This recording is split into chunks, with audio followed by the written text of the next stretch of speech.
What's up, guys, and welcome back to the podcast. I'm very excited for today's episode because I'm talking to a very specific woman.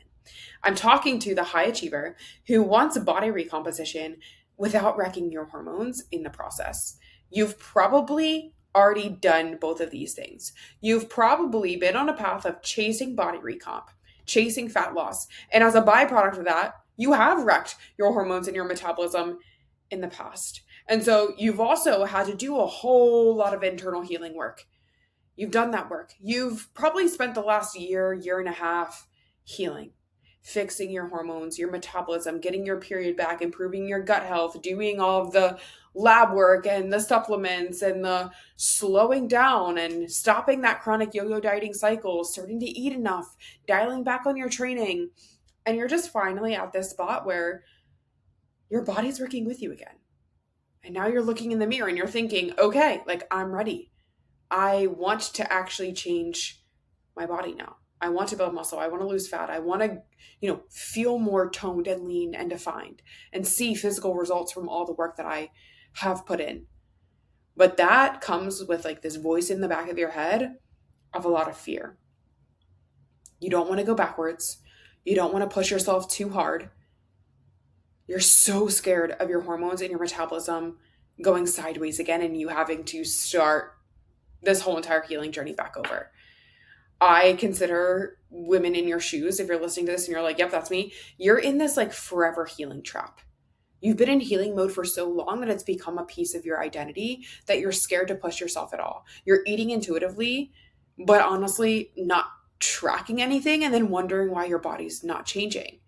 You're doing yoga and Pilates and maybe you're working out, but you're just kind of going through the motions because you're scared to train hard because that's going to spike your cortisol.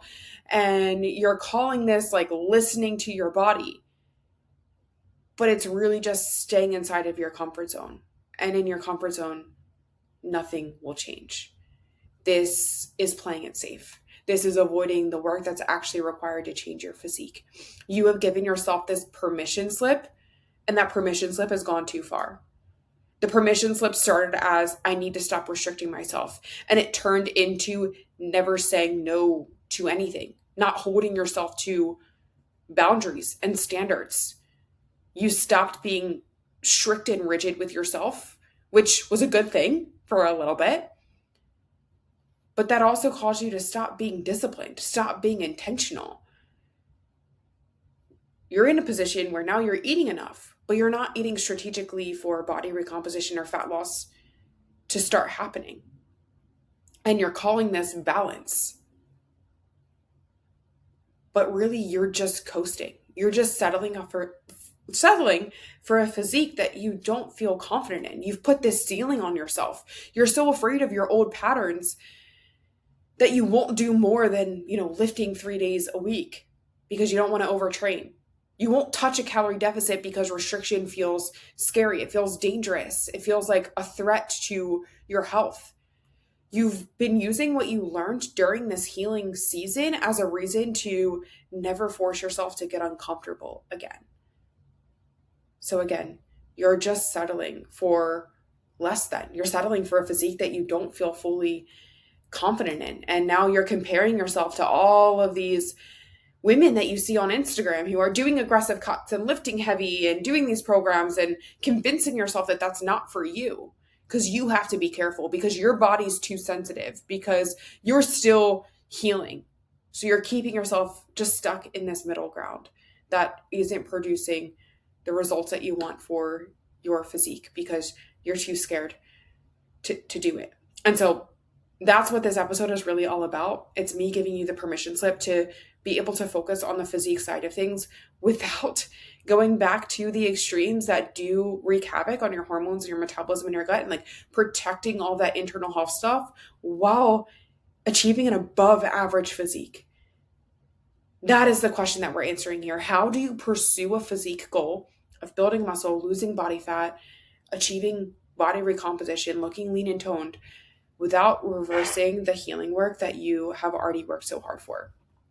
So I'm really excited to dive into today's conversation. Before we talk about how to body recomp in, the healthy right way, I want to make sure that we're on the same page about what actually messes up your hormones and your metabolism in the first place, because I think this is where a lot of the confusion lies. I see a lot of women who think that they're doing everything right, and they're still making the exact mistakes that got them stuck in that place of like survival mode and burnout in the first place. This is what I want you to hear loud and clear. You don't wreck your hormones with one crash diet, one calorie deficit, one intense training session, or even intense training season. You wreck your hormones when you do too much for too long. That's what creates the imbalances. It's the chronic dieting. It's the chronic deficits. It's the chronic stress. It's the chronic under recovery. That word chronic is really doing all of the work here.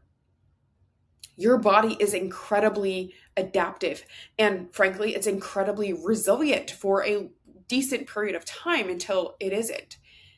It can handle hard training. It can handle a calorie deficit. It can handle stressful seasons. It is literally physiologically designed for that. Your body has so many checks and balances to be adaptable to our lifestyle. What it cannot handle is all of those things stacked on top of one another, all at one time, with no end in sight and or no recovery built into the process. So hormonally, when you are in a prolonged chronic deficit, especially when that's combined with high training volumes without adequate recovery, life stress, what happens is your cortisol stays chronically elevated, and chronically elevated cortisol is going to suppress your thyroid. It's going to disrupt your sex hormones. It's going to tank your progesterone and raise your estrogen relatively to everything else and cause imbalances in your blood sugar and messes up your entire digestive system and your hunger signals so that you can't even trust your body and its cues anymore. It just creates this whole downward cascade of dysfunction internally. That all makes fat loss a lot harder than it should be.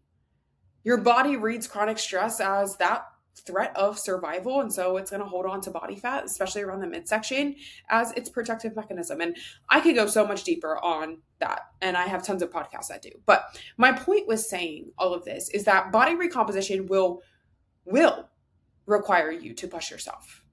The goal is not to avoid hard work. The goal is to be strategic about the stress that you're putting on your body. Be strategic about your stress load so that it never hits that survival mode threshold. That is the whole game. It's how much stress am I putting on my body and for how long. That's what we need to be intentional about when we are going about a calorie deficit or going about a physique transformation.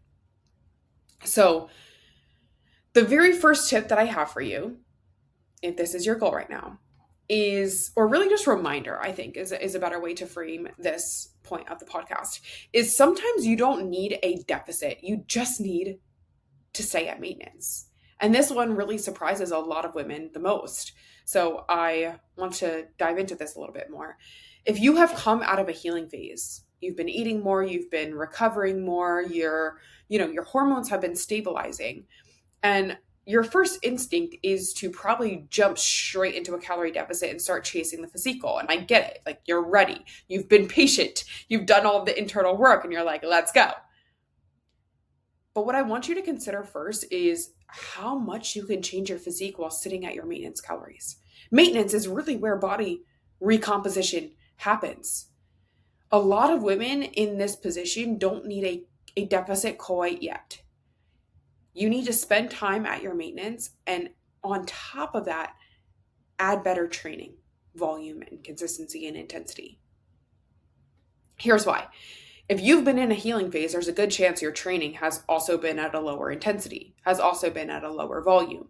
Again, appropriately so, because that's what your body needed at that time. But that also means that there is a significant amount of muscle that you could still build or rebuild at maintenance. And transparently, this is where I am in my current physique transformation journey. I am in a maintenance muscle building phase, body recomposition phase. And so building muscle at maintenance does two things. It improves your body composition without the hormonal stress of a calorie deficit. And it also raises your metabolic rate so that when you do go into that deficit, it's more effective.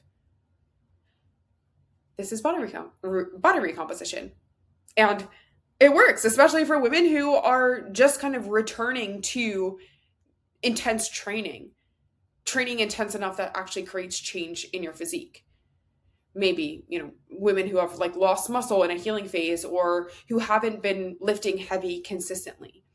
This signal onto your body, this like literally lifting with an adequate intensity is basically like sending a signal to your body, hey, change. That is what body recomposition is. And so you can change the way that your body looks without eating less, by just eating at your maintenance, by focusing on better training in a way that actually drives muscle adaptation. So before you default to, I need to eat less, I want you to ask yourself, have I actually optimized what I'm doing with my training first? That's point number one. Number two, okay. So your body is now ready for a calorie deficit. Now what? You've kind of assessed your situation. A calorie deficit is the right next move for you. Great.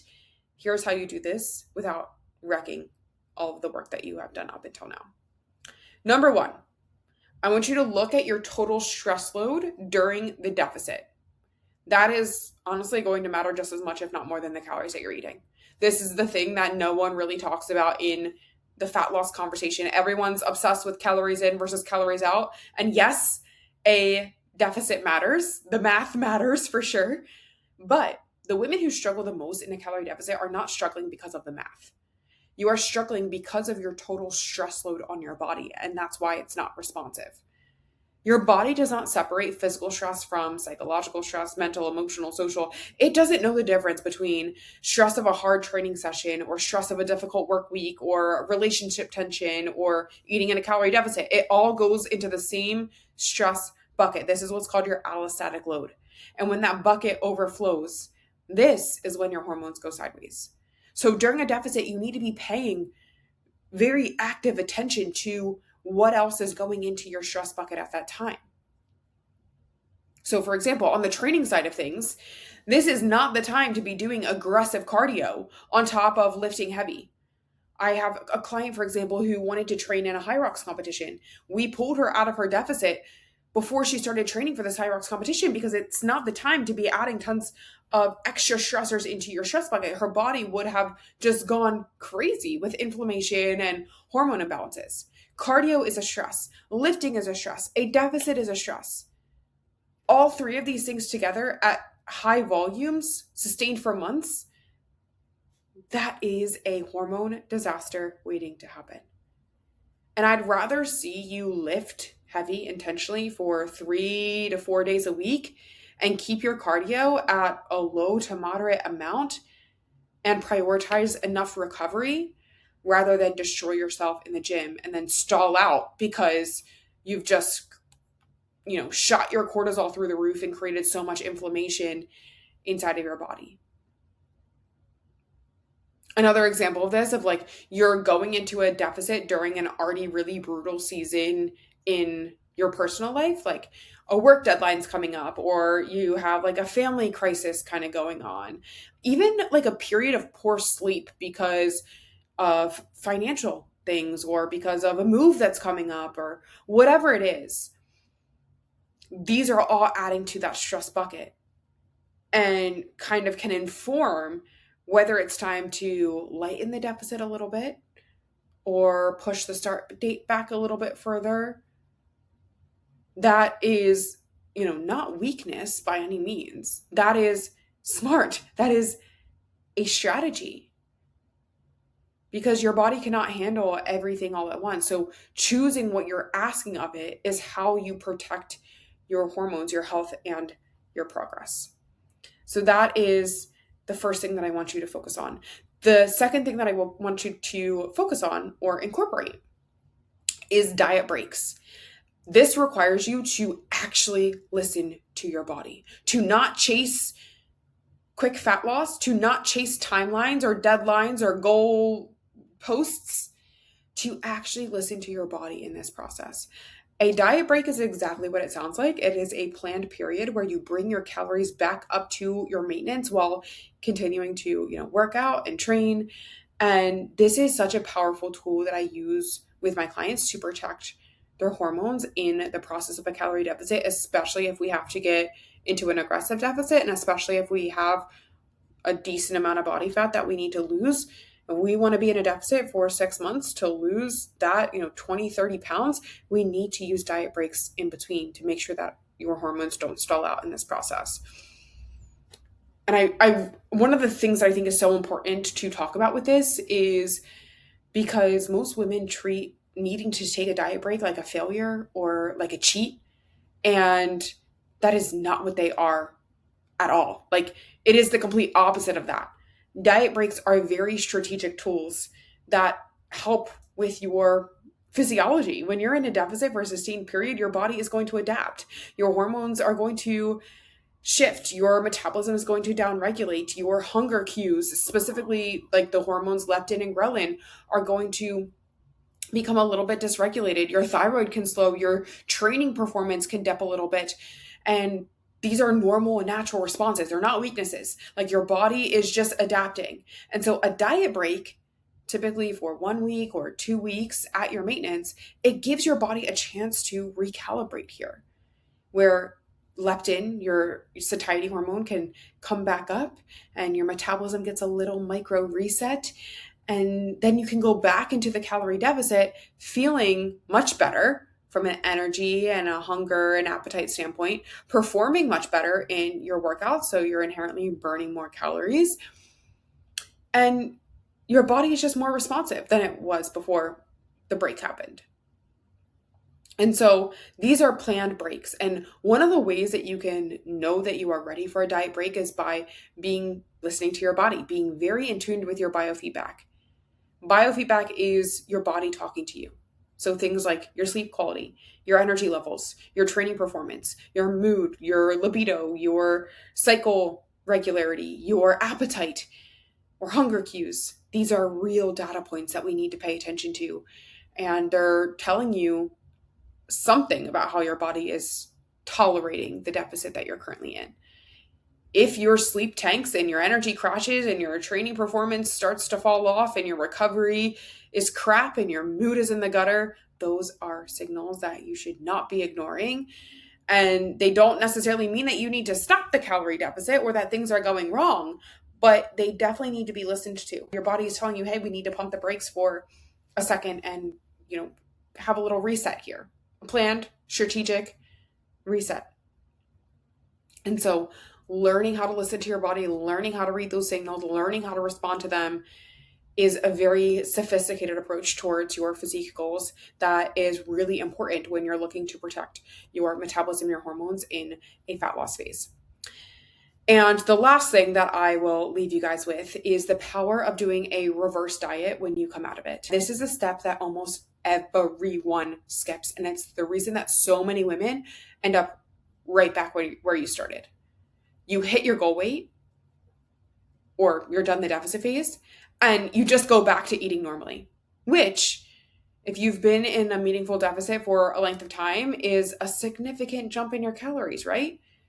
And if your metabolism has adapted downward during that diet, which it almost certainly has to some degree, that jump back up is going to feel like a lot to your system. Instead, reverse dieting is a process of gradually bringing your calories back over time. Typically, 6 to 8 weeks, a few months. This allows your metabolism a chance to upregulate alongside of your intake so that you can maintain your progress, maintain your fat loss while eating as much as possible, getting back to your maintenance calories and getting back to a place where your metabolism and your hormones are optimally healthy. When this is done well, a reverse diet achieves a few things. It protects the muscle that you built during your recomp phase. It prevents rebound weight gain that comes when you jump your calories back up too quickly. And again, it actually raises your metabolic floor, meaning your maintenance calories are higher on the other side than they were when you started, which makes future fat loss even easier. Again, like we talked about in the beginning, the metabolism and hormone issues aren't a result of one calorie deficit. It is the result of a calorie deficit for too long. And that is why the reverse diet is so important, because at some point you need to stop under fueling. You need to stop eating at a deficit and come back to your maintenance, to be at a place where your hormones, your metabolism, your relationship with food, your energy levels, your biofeedback can all be healthy. This is not optional. This is a part of the process. And if you skip it, you are leaving some of the most important part of the work undone. All right. So before I let you go, I just want to wrap this all together. Body recomposition as a high achieving woman who's already done the healing work is absolutely possible for you. You are in a much better position than you think, but the approach has to match where your body actually is, not where you want to hurry it to be. So start asking whether you need a deficit right now or whether optimizing your training at maintenance could kind of get you a little bit further first. And then when a deficit is the right move, or if a deficit is the right move, make sure that your body is actually ready for it. Manage the total stress load, not just your calories during the process. Use diet breaks and your biofeedback as a guide. And when you come out on the other side, reverse diet your way back up. That is how you change your body without dismantling your hormones. And if you are wondering or wanting to know exactly where your body is starting from, what your hormones are actually doing, what your metabolism actually needs, that's what we look at together inside of my coaching program. It's the very first step of working with me. So the link to do that will be down in the show notes below. Thank you guys for tuning in. I hope this episode was helpful, and I'll talk to you in the next one. Bye.